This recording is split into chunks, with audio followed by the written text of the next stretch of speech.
是不爱我，爱就在哪里。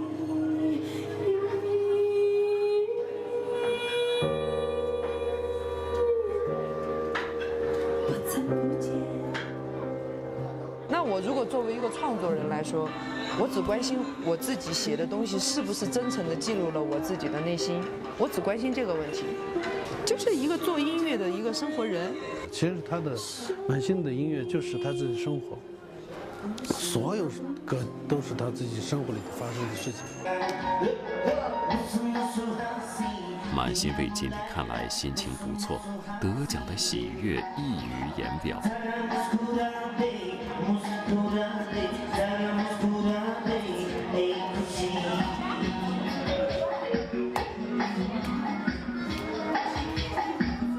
但是三傻唱的时候我就知道了，慢一点，慢一点，你还没到这个时候，嗓子还是累。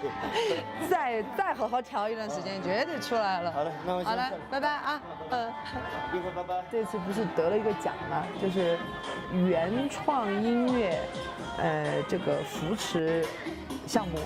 那么我是其中的一个被扶持人。首先欢迎各位中秋节的这一天来到我们阿克丁的天空牧场店。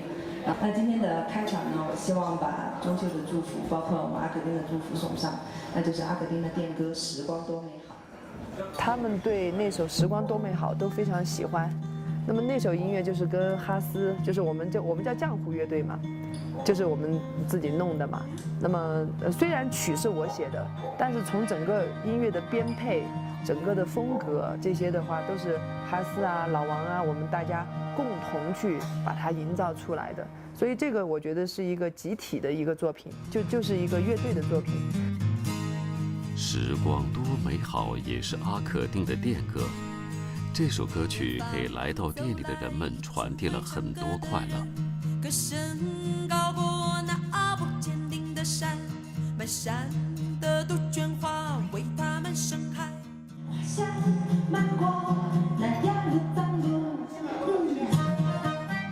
如满心卫所讲，之所以有了电歌，并不是要把它做成企业的标签，而是把它当做一件生活中最快乐的事情去做，让面包店里有音乐，让音乐里面有着满满的幸福。应该说三毛那句话特别棒，他说快乐就是能做到快乐，这是人生最大的力量和智慧。我觉得真的是，我不光自己快乐，我要让身边的快乐。